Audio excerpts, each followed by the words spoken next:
आज बात करेंगे आपके साथ में, क्या सही मायने में वैदिक युग ज़्यादा बेहतर था, वैदिक युग का विज्ञान ज़्यादा बेहतर था, या आज के युग का विज्ञान ज़्यादा उन्नति वाला है। क्या सही मायने में आज के विकासशील समय में आज का मनुष्य ज़्यादा बुद्धिमान और सामाजिक है, या पहले का मनुष्य हमसे ज़्यादा बुद्धिमान और सामाजिक था।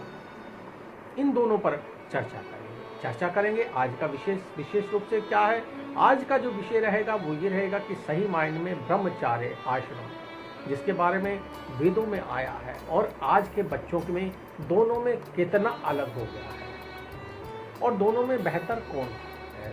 क्यों? क्योंकि हम सभी सामाजिक प्राणी हैं और एक दूसरे के बिना हमारा जीवन अधूरा है। जिस व्यक्ति ने भी इन समाज को एकत्रित करके समाज की रूपरेखा तैयार की, वो हमसे ज़्यादा बुद्धिमान और संपन्न और विशाल हृदय के लोग हैं। तो कहने का मतलब यह है कि आज आपको क्या परोसा जा रहा है और आपको पसंद क्या आ रहा है, ये जानना जरूरी है। जिन चीज़ों को हमने अपने विकास के लिए प्रयोग करना था, आज हम उनका प्रयोग विनाश के लिए कर रहे हैं। मनुष्य ने अपने लिए जो सुरक्षा के नाम पर हथियार बनाए थे, आज वो मनुष्य का ही नाश कर रहे हैं। विज्ञान के नाम पर और विज्ञान के उन्नति के नाम पर आज हम धरती का नाश कर रहे हैं। और वैदिक युग की बात करें तो हमारे पूर्वजों ने जो नियम कायदे बनाए थे वह प्रकृति के प्रेम के अनुसार थे। हमारे धर्म में पेड़ों को लगाने का, पेड़ों को विकसित करने का और पेड़ों को आगे बढ़ाने के पीछे और उनकी पूजा का जो हमने तरीका बनाया था, उसका मेन कारण यही था कि प्रकृति बची रहे। इसलिए हम पीपल की उपासना करते थे, हम बरगद की उपासना करते थे, हम बेलपत्र की उपासना करते हैं, हम लोग आंवले का उपासना करते हैं, हम नदियों की उपासना इसलिए वेदों में करते आए हैं। और आज तुलना करके देखेंगे, आज आपको एहसास होगा कि ये सही मायने में हमने वेदों की बातों को भुलाकर नए युग के आरंभ में आज धरती का नाश नहीं कर दिया। तो भले कहने का मतलब मैं एक व्यक्ति इस कार्यक्रम को देख रहा है, मेरे लिए बहुत है। मैं किसी के लिए नहीं आया हूँ, मैं भीड़ के लिए नहीं आया, मैं अपनी बात को कहना चाहता हूँ। मैं जानता हूँ कि आने वाले समय में मेरे ये वीडियो को देखकर विज्ञान ये जरूर कहेगा कि इस व्यक्ति ने पहले ही हजारों साल पहले ही अपनी बात कह दी थी, जिससे हमने धरती का नाश किया है ना, ये मुख्य कारण रहा है। आज हम कबीर को याद करते हैं, आज रसखान को याद करते हैं, आज बाबा तुलसी को याद करते हैं, और ये जरूर कहते हैं। आपने वो गाना सुना होगा ना, दलीप कुमार की फिल्म का एक गाना था। क्या गाना था? सुख के सब साथी, दुख में ना कोई। आपने सुना होगा ना ये गाना। और उस गाने के और भी बहुत सारे लफ्ज ऐसे हैं। उसमें एक गाना और भी था। क्या था? उसमें पूरे समाज की व्याख्या की थी। उस गाने में दलीप कुमार ने वह गाना रफी जी ने गाया था, और उसमें यह बताने की कोशिश की थी कि आगे समय कैसा आएगा। हंस चुभेगा दाना कुल का, कौवा मोती खाएगा। हमें लगता है कि ऐसी बातें फिल्म वालों ने कही थी, परंतु ऐसा नहीं है। दुर्गा सप्तशती में भी इसकी व्याख्या आपको पहले से मिल जाएगी कि मनुष्य आगे कैसा होता चला जाएगा। पुराणों में, भविष्य पुराण में भी इसकी पहले से चर्चा है। हमारे अंत की भविष्य पुराण में मिल जाती है। वैदिक युग की बात करें और आज के युग की बात करें, मैं निरंतर वैदिक युग और आज के युग की बात करता आ रहा हूं, और लगातार अब ये विषय महीनों चलने वाला है। और देखिए, मैं कहीं से पढ़ता नहीं हूं। मैंने MA समाजशास्त्र में किया, तो भी मैं जब एग्जाम देने गया था तो मैंने कभी किताब खोलकर नहीं देखी। मैंने एग्जाम जब भी पास किया बिना किताब लेके ही लिख करके लिया। इसके पीछे ये नहीं कि मुझे बहुत ज्ञान, इसके पीछे यह है कि ज्ञान प्रकृति और ब्रह्मांड में भरा हुआ है, सिर्फ खोजने वाला चाहिए। जब वाणी नहीं थी, जब हम गूंगे हुआ करते थे, जब शब्दों का निर्माण नहीं था, तब भी ज्ञान था। इंसान ने अग्नि को प्रकट किया। इंसान ने अपने निजी स्वार्थ के लिए बहुत कुछ उपयोग किए हैं, प्रयोग किए हैं, जो आज हमारे लिए दुखदायी हो रहे हैं। पर वैदिक काल में जितने भी प्रयोग हुए हैं, जितने भी आविष्कार हुए हैं, वह सभी समाज के हित के लिए हुए हैं। यदि आप गौर करके देख लें तो आज ब्रह्मचार्य पर चर्चा करेंगे। आज चर्चा करेंगे आज के बच्चों पर चर्चा करेंगे। ब्रह्मचार्य युग में जब बच्चा छोटी सी उम्र का होता था, आज आप देखेंगे ना, बच्चा 2.5 साल का होता है उसे स्कूल में भेजने की माँ, परंतु पहले ऐसा नहीं होता था। वैदिक युग में जब बच्चा परिपक्व हो जाता था, अपने माता के साथ 5 से 7 साल रह लेता था। प्रथम गुरु से माता, द्वितीय गुरु पिता।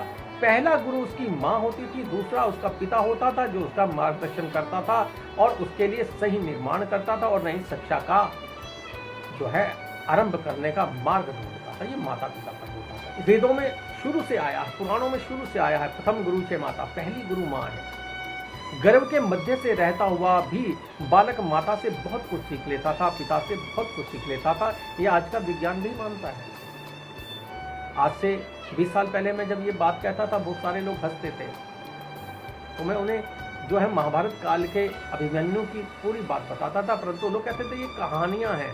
परंतु ये कहानियां नहीं है। आज भी आप ये सही मायने में किसी अच्छी लेडीज डॉक्टर से बात करेंगे तो वो ये बता दे कि बालक 6 महीने और 4 महीने में अपने माता पिता से बातें करता है और उनके स्पर्श को महसूस करता है और उनकी बातों को सुनता है और व्यवहारिक रूप से उनका जवाब भी देता है लात मारकर। ऐसी बहुत सारी बातें हैं। और अगर त्रेता युग में कहीं आपको हमारे पुराणों ने ये कह दिया कि अभिमन्यु ने माता के गर्भ में ही चक्रव्यूह तोड़ने की कला सीखी थी, तो बहुत सारे लोग हंसते थे। ऊपर ये विज्ञान का तमाचा है। आज हमने वैदिक युग को भुला दिया है। हमने ब्रह्मचार्य की हत्या की है। बड़े बड़े संत आए और बहुत संतों ने धर्म के निर्माण के लिए नहीं, अपने निजी निर्माण के लिए नई नई बातें की और नई नई बातों का प्रयोग बनाकर समाज का हित करने के बजाय अहित ही किया है। साधु बनना सहज है, पर बनना मुश्किल दास है। और दास भाई तब जानिए जब लहू रहे नहीं मात। और जब तक समाज का सही उत्थान नहीं होगा, संत का कल्याण नहीं हो सकता। और संत ये सोचने लग जाएं कि वो समाज से हट गए हैं, परे हो गए हैं और समाज के निर्माण में उनका कोई योगदान नहीं है, तो ये मान लीजिएगा कि धर्म की हानि निश्चित है। यदा यदा ही धर्मस्य, धर्म के निर्माण के लिए संतों का निर्माण होना चाहिए, परंतु आज ऐसा नहीं होता। आज संतों का निर्माण भी जो होता है ना, वो अपने निजी स्वार्थ। हमने वैदिक युग को भुला दिया है। हमने वैदिक युग की जितने भी प्रयोग थे उनको भुला दिया है। पहले क्या होता था, ग्रस्त के अंदर एक से बढ़कर एक संत पैदा हुए हैं। जितने भी संत महात्मा थे उनमें से 281 प्रकार के ऐसे संत थे जिन्होंने सही मायने में वेदों के रखरखाव के अलावा विज्ञान को भी नया आयाम दिया है। विज्ञान में बहुत सारी खोजें हुई हैं। अगर आप सही मायने में देखना पसंद करें ना, तो आपको मैं एक टीवी का प्रोग्राम आता है, हिस्ट्री चैनल पर आया करता है। अब ब्रह्मचारी युग की बात कर लेते हैं। ब्रह्मचारी युग में मैंने बताया ना कि बच्चा जब 5 से 7 साल का होता था, उसके माता पिता उसके प्रथम गुरु होते थे। वह सही मायने में और 5 से 7 साल की उम्र में ही उसकी बुद्धि का आधा विस्तार कर देते थे। और आज क्या होता है, हमारे माँ बाप हमारा ही नाश कर रहे हैं। आज हमें आलस्य बना रहे हैं। आज हमारे हाथों में मोबाइल दे देते हैं। और उस समय क्या होता था, हम उन्हें सिखाते थे। क्या सिखाते थे? योग करना, कुश्ती करना, पहलवानी करना, और वह मुर्दल चलाते थे। और कुश्तियां क्या करते थे, छोटे छोटे बच्चे ही शुरू हो जाते थे। कहते हैं मजबूत शरीर में मजबूत मन होता है, और जहां मजबूत मन होता है ना, निश्चित सामाजिक गतिविधियों में उसका उल्लेख आपको सही मायने में विकास के रूप में मिल सकता है। हमारे बाप दादा, हमारे पूर्वज जो है बड़े बड़े पहलवान हुआ करते थे, ठीक है ना, और 50-100 किलो तो ऐसे ही लेकर 20-20 किलोमीटर दौड़ लेते थे। और आज के बच्चे को दौड़ा कर देखिए, आज छोटा सा बच्चा पैदा होता है, 2.5 साल का, स्कूल जाने लगता है और आंख पर कम से कम में नहीं तो 4 mm के शीशे गिलास के रूप में आंखों पर चढ़ जाते हैं और आंखें कमजोर हो जाती हैं। ये हो रहा है। ये है शिक्षा का स्तर, ये है माता पिता की सोच। क्योंकि माता पिता के मन में पहले से कलखोरी है, एकलपना है। और जिनके मन में एकलपना और कलखोरी होती है, जो अपने परिवारों को छोड़कर अकेले रहने लगते हैं, उनके बच्चे भी निश्चित वैसा ही धारण करते हैं। क्योंकि गर्भ के माध्यम में उन्होंने अपने बच्चों को सिखाया क्या है, वही सिखाया है ना। क्या सिखाया है? फिल्मी गाने सुनना, अश्लील बातें करना और बेहुदा मजाक करना। और वही बच्चे धीरे धीरे आगे करते हैं। अब छोटे छोटे बच्चों को देखो आप, वीडियो बनाकर माँ बाप अपने बच्चों से अश्लीलता कराते हैं, परंतु उन्हें वहां पर शर्म नहीं आती। पर वैदिक युग में केवल और केवल बच्चे के जन्म के काल से ही उसे धार्मिक कहानियां और समाज के हित की बातें सुनाई जाती थी। ये तालमेल है, दोनों को देख लीजिए। बाल अवस्था की बात कर रहा हूँ, ब्रह्मचार्य उसका और आज का। आज बच्चा 13 साल की उम्र में सेक्स की बातें करता है, टीवी पर देख देख कर और यूट्यूब पर देख देख कर। और हमारे युग में मुझे यहाँ तक मुझे मालूम है 18-20 साल तक होकर हम लड़के लड़की आपस में खेला करते थे, हमें यही नहीं पता होता था कि ये सब ड्रामेबाजी होती क्या है। उस समय क्या था, आज समाज का दायरा बदल गया है। पड़ोस में लड़का रह रहा है, पड़ोस में लड़की रह रही है, तो लड़के की निगाह उस लड़की पर कैसी पड़ जाती है, बुरी पड़ जाती है। परंतु आज भी गांव में गांव की लड़की पूरे गांव के लिए बहन मानी जाती है। ये समाज को दे रहे हो आप, और हमारे वैदिक युग ने क्या दिया है। और वैदिक युग को आज आप गालियां देते हो, आज कहते हो कि बुजुर्ग हमारे मूर्ख थे। वो आपसे ज्यादा विद्वान थे, आपसे ज्यादा पढ़े लिखे थे और आज से ज्यादा संपन्न थे। बच्चा 5 साल की उम्र तक होते होते सही मायने में वह अपने माता पिता के द्वारा आधा विज्ञान समझ जाता था, समाज को समझ जाता था। उसे बचपन के साथ ही ये सिखाया जाता था कि प्रातः उठते के साथ ही सबसे पहले अपने माता पिता और अपने घर के बड़ों के पांव छूने चाहिए। अब ये भी विज्ञान है, पांव छूने से क्या होता है ये भी मैं आपको बताऊंगा। एक एक चीज बताऊंगा कि वेदों में हमारे यहाँ जो चीज भी दी गई है ना, बड़ी सोच समझ कर दी गई। कोई भी चीज जबरदस्ती ला दी नहीं गई है। आज के समय के अनुसार आज हम बच्चे पर बहुत कुछ लाते हैं, तो हिंदी भी पढ़ेगा, तो मैथ भी पढ़ेगा, तो जो है फ्रेंच भी पढ़ना चाहिए, तुझे जापानी लैंग्वेज भी आनी चाहिए, तुझे मैथ भी आना चाहिए, तुझे साइंस भी आना चाहिए। इतना ज़्यादा रबड़ी घोल देते हैं कि उसके मत्थे में कुछ भी नहीं घुसता। बाद में क्या होता है, वो सारी किताबें कोने में पड़े रखती हैं। अपने हृदय पे हाथ रख कर देखना कि जो व्यक्ति आज ग्रेजुएशन कर बैठा है, क्या ये सारी किताबें उनके काम आ रही हैं? एक भी किताब उसके काम नहीं आ रही। आज यदि आज के बच्चों को आप 2 का पहाड़ा सुन लीजिए ना कॉलेज के बच्चे से, उसे 2 का पहाड़ा भी नहीं आता होगा। आगे बढ़ रहे हैं और पीछे का हम भूलते जा रहे हैं। ये तो है आज का विज्ञान। और पूर्व का विज्ञान क्या था?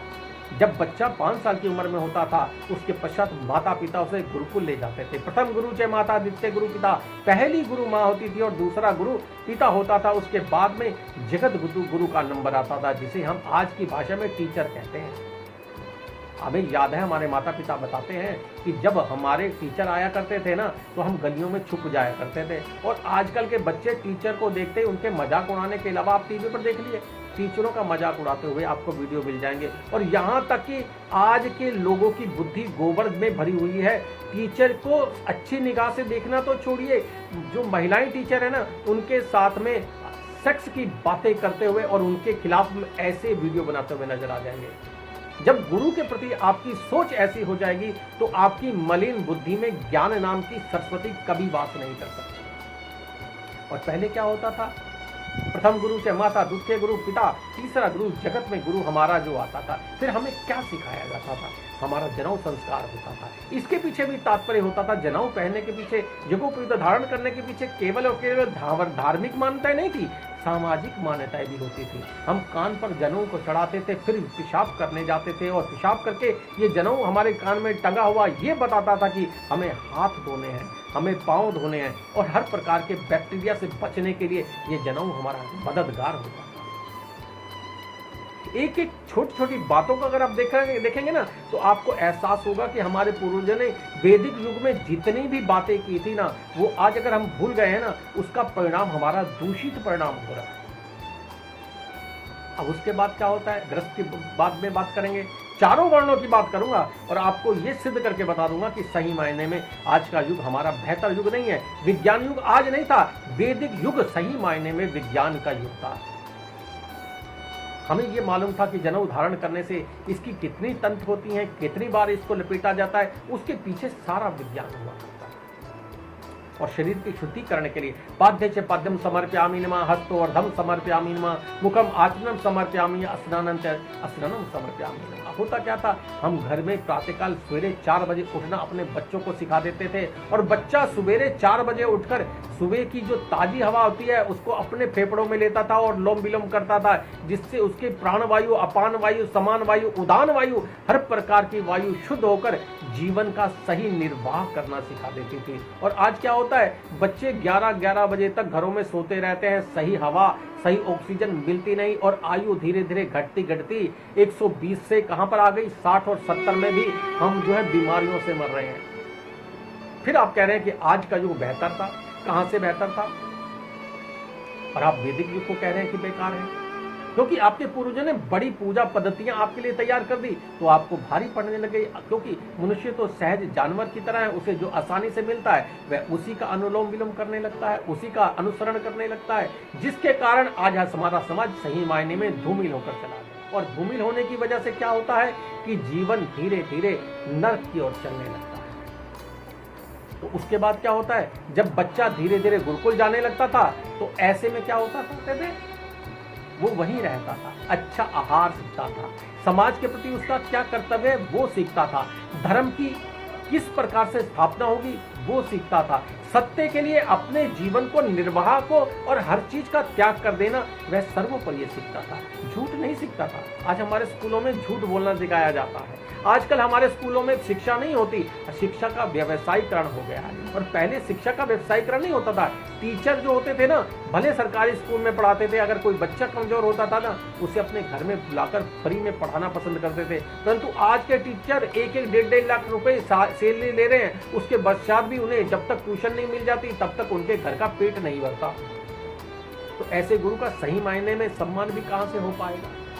कहां फिर वो बच्चे जो पैसे देकर पास हो रहे हैं वो टीचर का सम्मान कहां से करेंगे?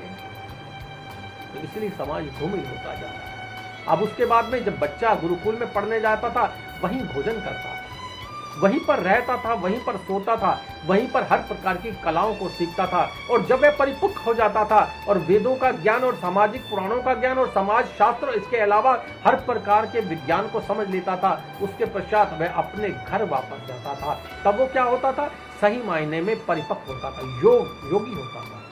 और जो व्यक्ति सही मायने में योगी होकर गृहस्थ से में जाएगा, वो गृहस्थ का भी सही निर्माण करेगा और गृहस्थ में ही उसके नियम पूरे शुद्ध होंगे। पिता का पांव छूना आजकल के बच्चों ने भुला दिया। हाय हेलो ने सही मायने में हर चीज को खत्म कर दिया।